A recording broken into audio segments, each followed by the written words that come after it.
Hello everyone. Today we will explain a crime drama film Out of Sight. Spoiler alert, sit tight and enjoy the movie recap. Now let's start our daily recap dose. Movie starts with a scene where a small-time thief Jack Foley, clearly agitated, walks out of an office building, tears off his necktie, and throws it on the ground. He enters a nearby bank and spends some time looking around the lobby. He approaches a teller's window and illuminates the lady behind the counter that his assistant is sitting with her director and that in the event that she doesn't adhere to his guidelines, the man will shoot her chief. She is instructed by Foley to empty the cash drawer, leaving the bills at the bottom of the piles. After reassuring her that she is doing a good job and handing over the cash, Foley makes a brief stop to speak with the individual he has identified as his accomplice. Foley is unknown to the man. Foley tries to start his car outside the bank, but as he tries to get away, he overheats the engine. Foley is apprehended by a police officer with a gun drawn, and he surrenders without fighting. The story leaps to 2 years before when Foley is a detainee in Dell's remedial office in Florida. Playing b-ball with different prisoners, he investigates the horde of bygone-era lifers and apparently arrives at the resolution that he would rather not end up like them. He detects several individual detainees, Chino and Humdinger, running by. He tells them later that he knows they are planning an escape when he talks to them. Just beyond the point where they intend to emerge once they have tunneled out, a second security fence is being constructed. Foley informs them that he is going with them in exchange for their silence regarding the escape. A guard does learn about the plan, and Foley tells the guard to meet him that night in the prison chapel. Karen Cisco, a U.S. Marshal, has lunch in Miami with her father, who is also a retired Marshal. As a birthday present, he gives her a 6-hour pistol. He also asks her about a married Marshal named Raina Colette she has been seeing. Karen tells her father to stop talking about it because he doesn't like it. She likewise lets him know that she needs to go to Meadows Restorative to circle back to a case. Karen enters Glades. Buddy, Foley's longtime friend, also makes it to the prison parking lot in a stolen Cadillac. While Foley watches, Lulu and Chino have already begun their escape from the prison chapel. Foley tells the guard he told to come to the chapel when he arrives and tells him to keep an eye on the fence. Foley hits the guard with a large vase, knocking him out. Cisco alerts the tower guards when he sees the men emerging from their tunnel outside the fence. 2 men, one of whom is Chino, make it away, and 2 more are shot. In the guard uniform, Foley appears and informs the other guards that there are no escapees in the tunnel. Foley approaches Cisco, who employs a shotgun. Karen is distracted by Foley for long enough for Buddy to grab her from behind and throw her in the car trunk. Foley follows her as she enters. Buddy forces them to leave. Foley and Karen talk for a long time in the trunk, mostly about movies and prisoners.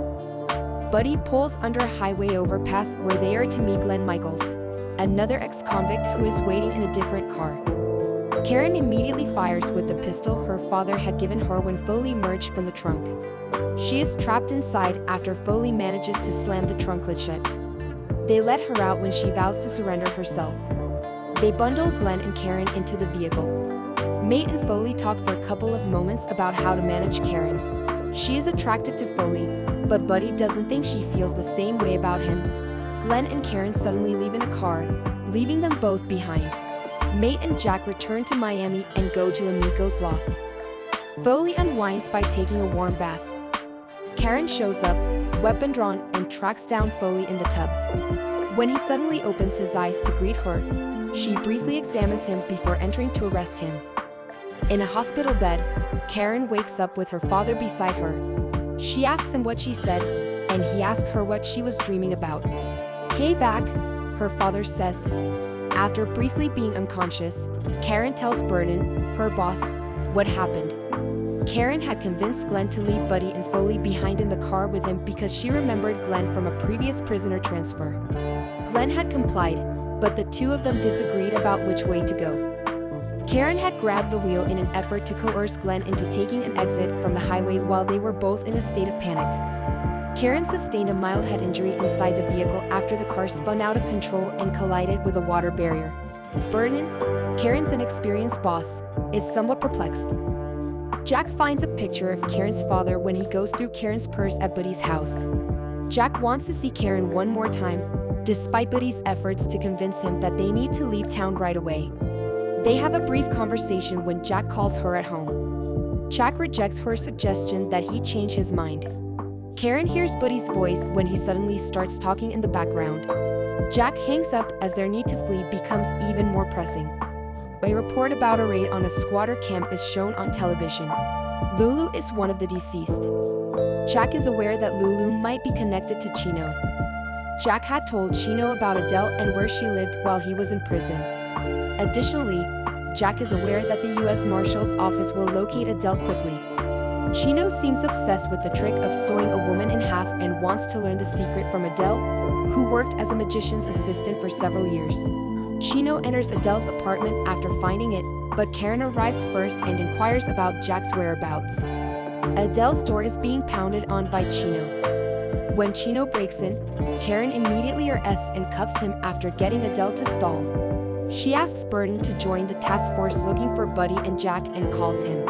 Karen asks Burton if he will let her join the team if she brings Chino because Burton says no. Burton orders Karen to keep watch in the lobby of Buddy's apartment building as his team approaches Buddy's building.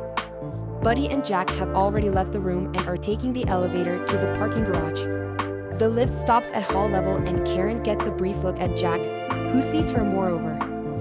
Jack and Buddy make it to the car and drive away.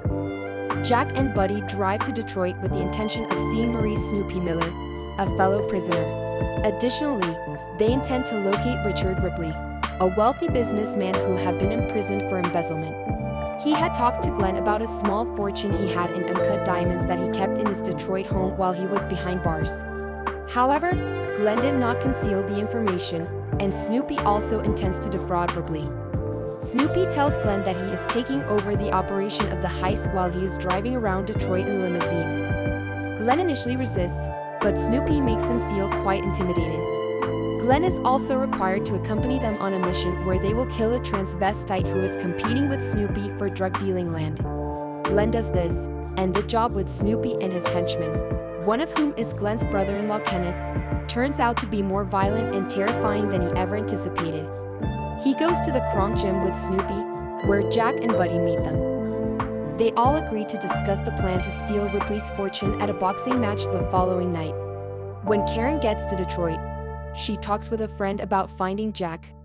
The specialist, Raymond Cruz, amidst tidying up the crime location left by Snoopy and Glenn prior in the day, tells her he'll get a location. Karen visits Snoopy's house and talks to Moselle, his sister. Moselle tells Karen that she hasn't seen Maurice in a while, but he might show up at the boxing matches at the State Theater the next night. Kenneth is in the house as well. He takes Moselle to the store and backs up her story. He tries to force himself on Karen after Moselle leaves, but Karen hits him with a small police baton and walks away.